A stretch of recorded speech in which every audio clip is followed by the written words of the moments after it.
Commencing Operation Surveillance. In this comic review, we continue to see why no one likes Starscream. Not one listener out there can disagree with that statement. I will now check the comment section to confirm my conclusion is correct. You all agree. Starscream is a spawn of a glitch. Now, back to the show.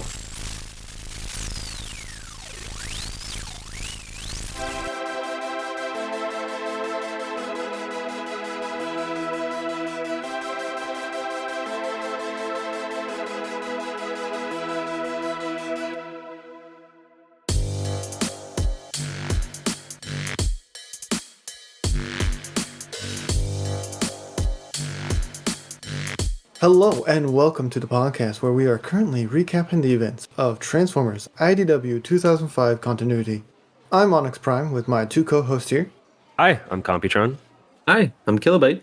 Moving on with our comic book discussion for today's episode takes us to IDW Transformers Till All Are One Volume 1. That's a lot of ones. And as always, spoiler warning. So if you haven't read it already, we highly recommend you go back, read it, then come and listen to the podcast and enjoy. Have a good time. Sit back, relax, learn some things. It'll be a good time.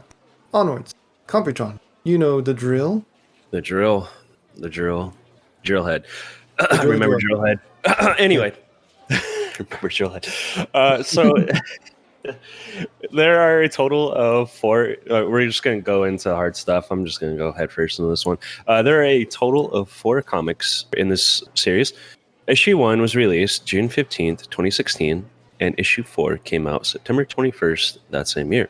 The writer was Marguerite Scott, and the artist was Sarah Petrie Docher, with colors by Priscilla Tramontano and Joanna Lafuente. All right, trivia. There are several real-world references in this comic, especially to American scandals, but we are sure you can draw your own conclusions. Here are a few examples. Starscream's dialogue, every broken window, every crack in the pavement gets prosecuted and punished, is likely a reference to the broken window theory. Google that yourself.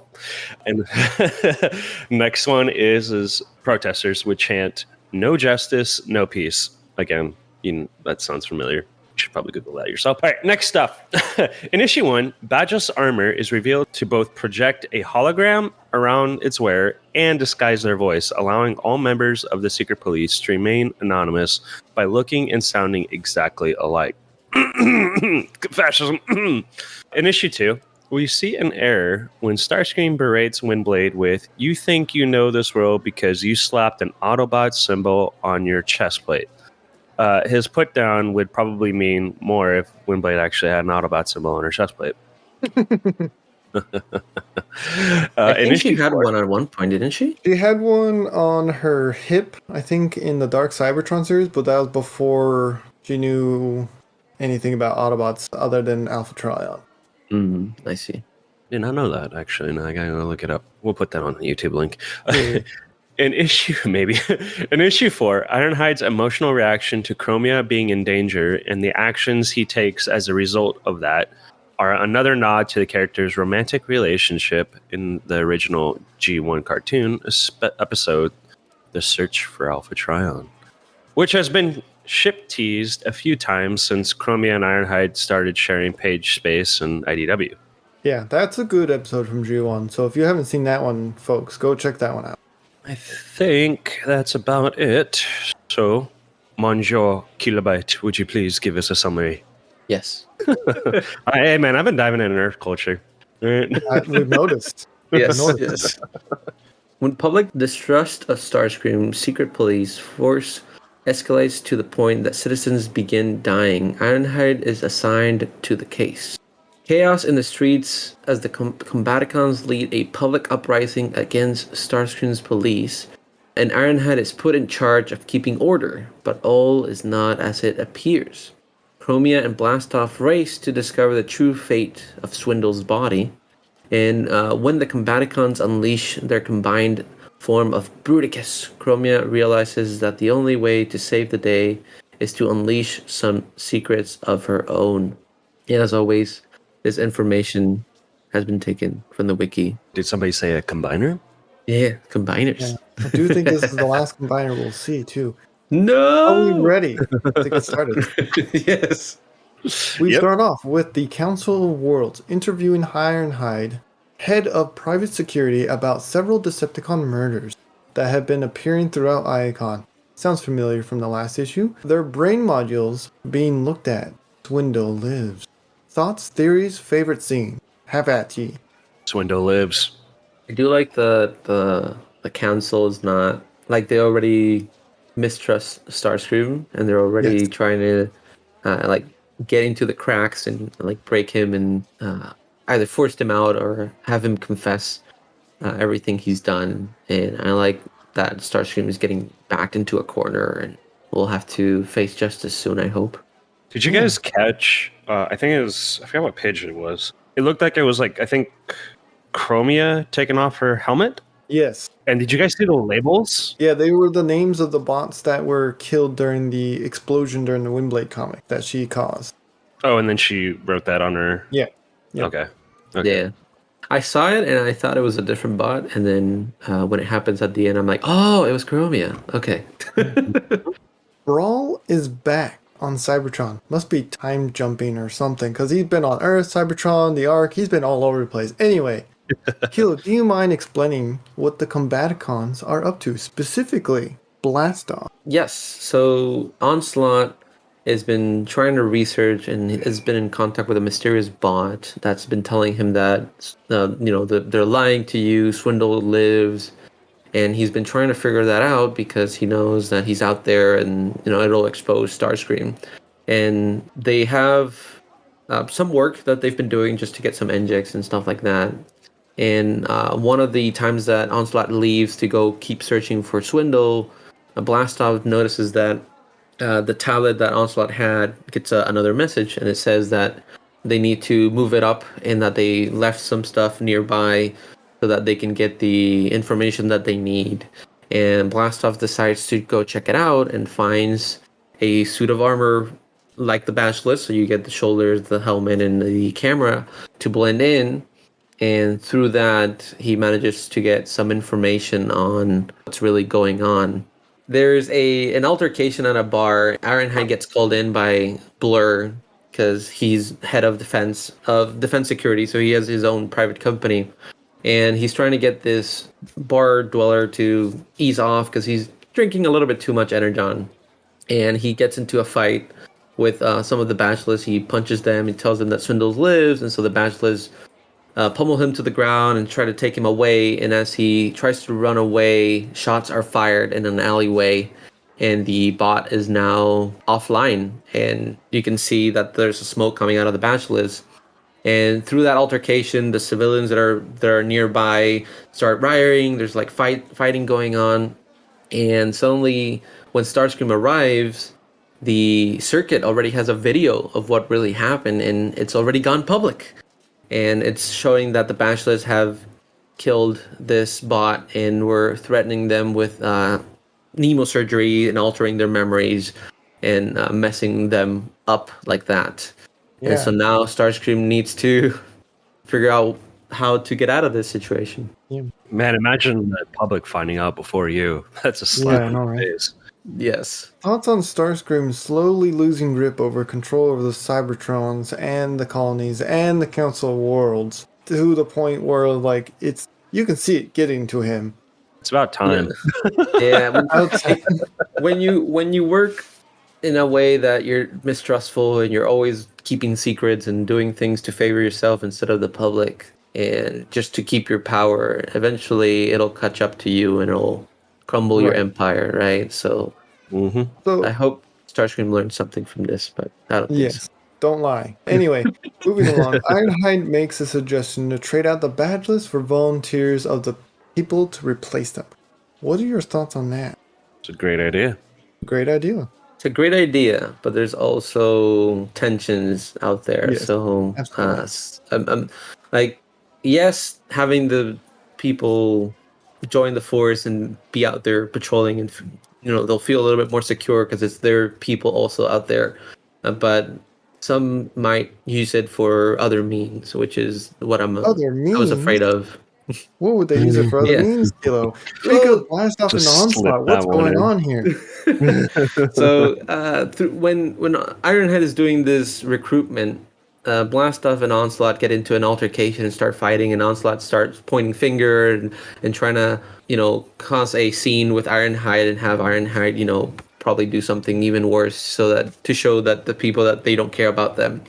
And through that, Blastoff appears to be above Onslaught. It's like, hey, we're done. It's over. You're out of control, and decides to join Ironhide's police force. And later, we discovered that it's a plan by Onslaught to have a spy in the ranks and get more information. Yeah. Specifically about Swindle in this case. Yes. Windblade and Chromia are assigned to find Swindle by Starscream through blackmail due to what Chromia did way back in the Windblade series, and he knows about it. Both Windblade and Chromia have been keeping it quiet. And we get somewhat of an investigation montage. We see the latest recruits for Ironhide practicing on the side. Any favorite scenes that stick out here? Eventually, we'll talk about the discovery, but is there any scenes that stand out here? Any relevance? I kind of want to point out the relationship that Ironhide builds with Blastoff in this case, because it almost looks like, Ironhide is admiring Blastoff, and you're like, oh, these guys are building closer and closer together. And you're kind of getting this vibe like, oh, there's going to be something that's going to create a schism in that. But it's kind of nice, like, just seeing how Ironhide's kind of proud of Blastoff, and Blastoff, like, even during like the testing scene, like I think one of the, I forgot what con it was asking Blastoff, hey, what did you get for number 4? Yes. It's nice to also see that Blastoff's trying to like, while he was doing some investigating of his own, he was like, all right, I just got to do this one last thing. And then he's like, unless somebody already has it, which was the counter investigation from Chromie and Windblade to figure out what was going on. Yeah. I like the designs of the other recruits. I know, they won't have major roles. They probably won't even be named unless they're already in a toy form or have been in the part of the continuity of Transformers for a long time. But I do like the designs. I really enjoyed Blastoff. I feel like Bruticus is my favorite combiner, and I don't know much about the individual pieces. I know they're usually kind of like hot-headed, and kind of that's why Bruticus is like that. But I really enjoyed seeing Blastoff kind of build relationships with the recruits and kind of interact with Ironhide, and I feel like he's a little bit more mature than the other members of the group. Mm-hmm. And I like it even more because Blastoff turns into like a spaceship, and I that's one of the favorite components of Bruticus for me. So I was enjoying this whole Blastoff mini arc a lot. Yeah. That was Sparkstalker. A Firecon. Sorry, I'm correcting myself. Firecon, yes. Firecons are cool.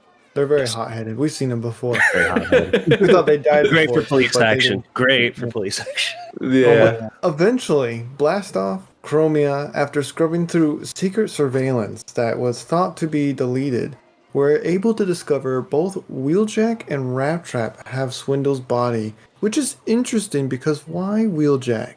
I get Rattrap, but thoughts at This point, I was like, did Starscream really take Swindle and is just trying to get information off of Swindle? And that's why he's using Wheeljack, because Wheeljack and Starscream kind of got a bond, a friendship bond earlier throughout the Robots in Disguise series. It's a friendship as much as it's like Wheeljack is his favor friend.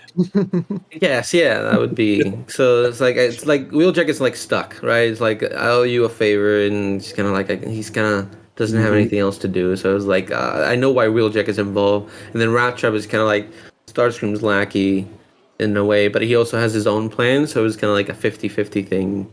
All right. With that, let's take a quick ad break.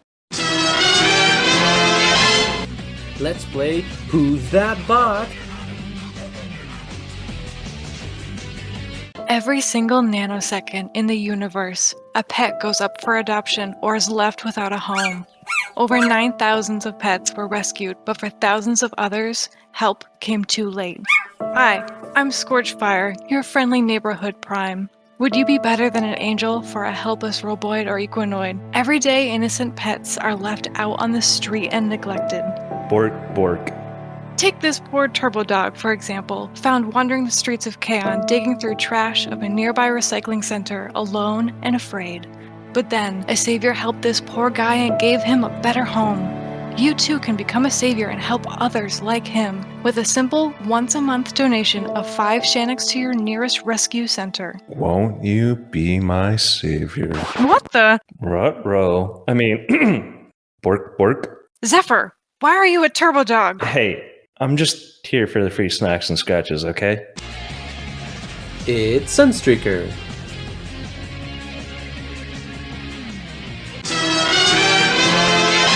And welcome back. Anyway, it turns out Swindle is brain dead. I mean, Wheeljack is no doctor, so I'm not surprised here. It's weird they didn't seek for Flatline's help, because we've seen him in the comics. I mean, his name is Flatline, so maybe that answers my own question. But Rat Trap has an idea. A really big, bad, dumb idea. It's a brute of an idea, you could say. Involving a little artifact, ancient artifact, let's say, called the Enigma a Combination. And here lies our final combiner, folks. Bruticus. What are your thoughts on this rampant of a beast? Any favorite scenes that stand out as he's going through the city searching for Starscream? I like that when they combined, you know how kind of like in the Combiner Wars, they kind of combine all of the heads together and everybody kind of talks within the combiner. Mm-hmm. I like how when they're all trying to talk and keep it together, you just see Swindle sitting there drilling out of the mouth. And you're like, oh man, you guys are going to have a dead limb here. Yeah, I was thinking the same thing with like what happened with Devastator when they combined and they couldn't move a foot. Yes, because the foot was dead. Yeah, so it's not the same thing. But I really like the conflict because now you have a Blastoff fighting Onslaught, and he's like, we shouldn't do this, and Onslaught's like adamant. So now there's more conflicts in there than a cohesive mind. So I really, really enjoyed that.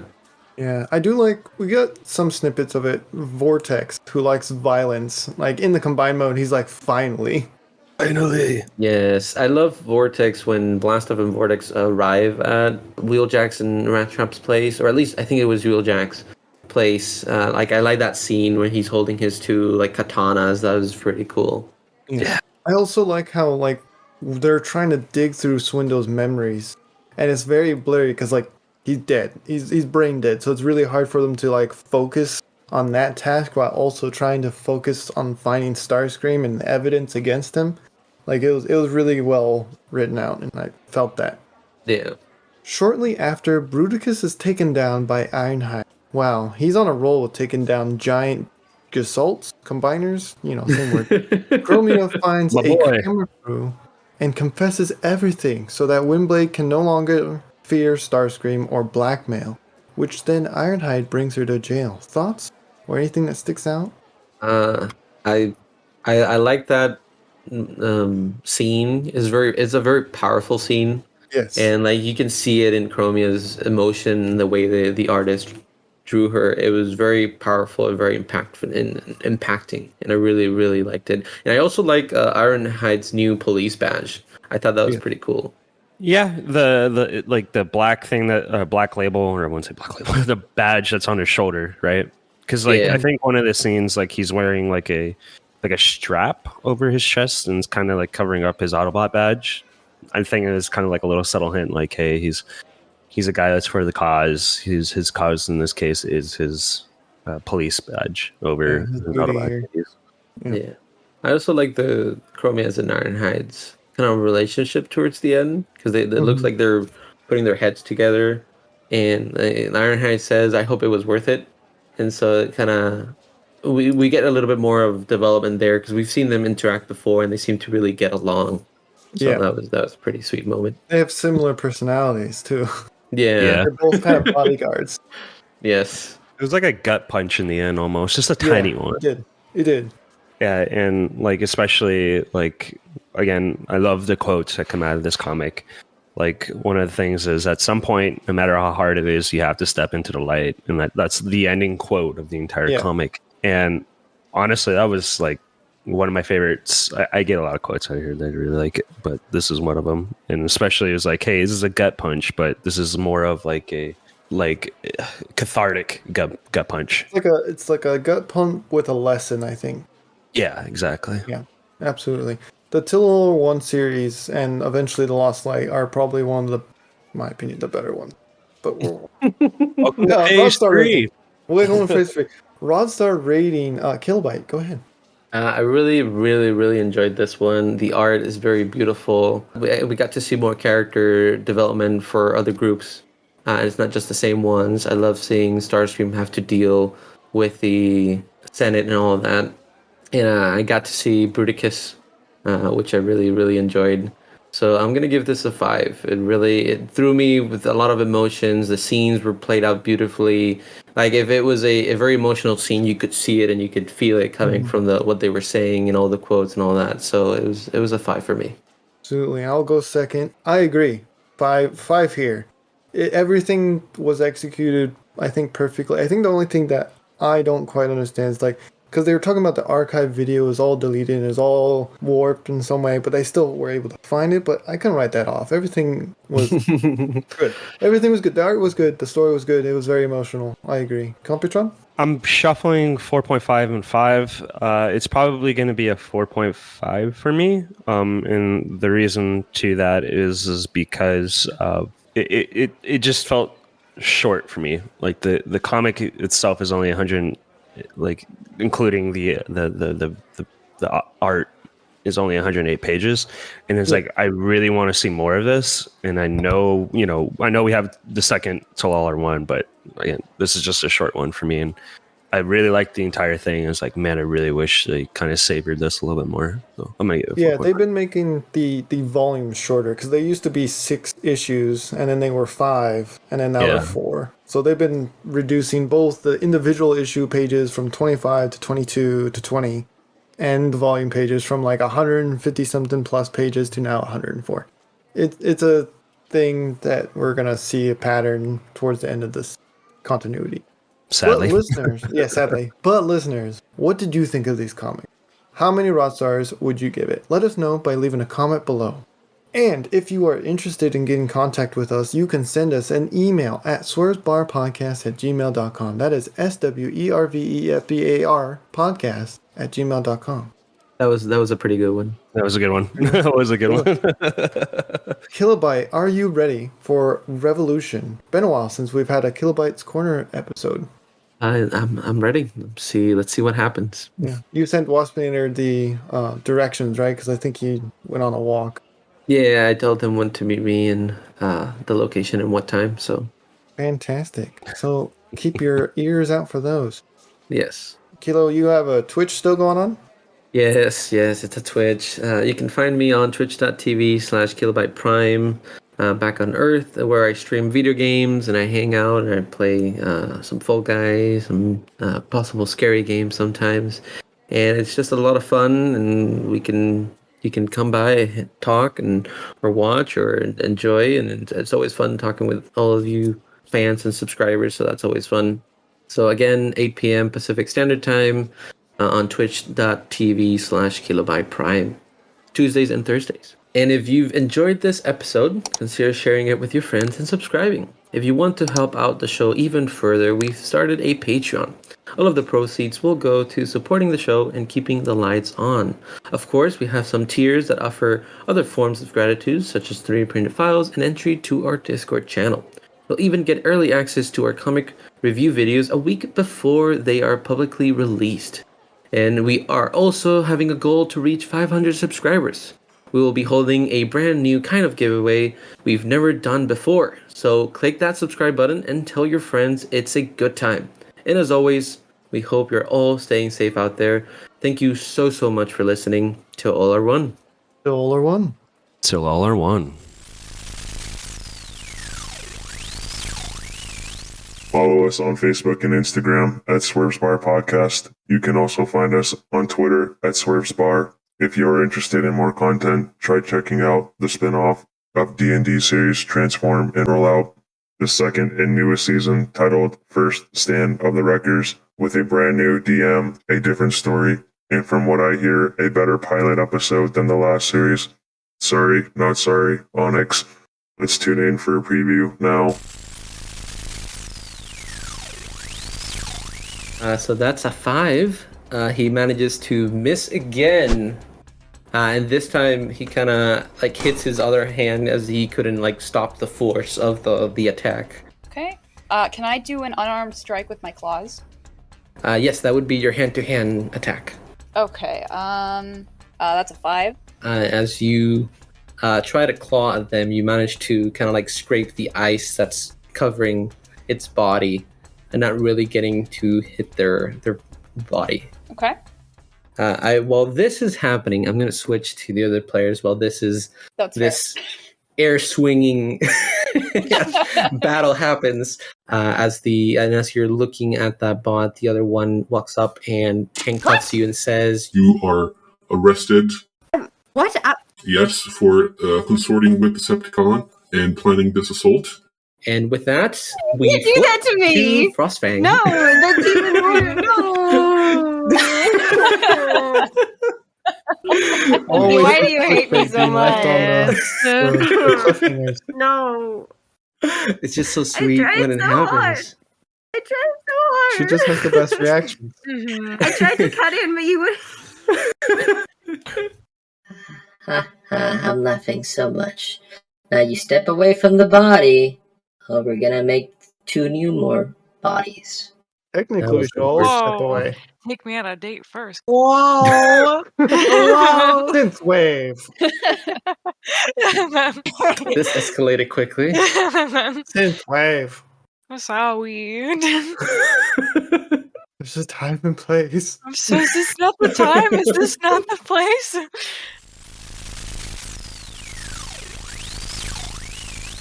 Astonishing. There is also a YouTube channel with bonus content such as video games containing funny comments. A link will be provided below. And if you are so inclined, you can support us on Patreon, where you can get even more bonus content such as 3D files, access to their Discord, and listen to content before it is released to the public. More links will be provided below. End transmission.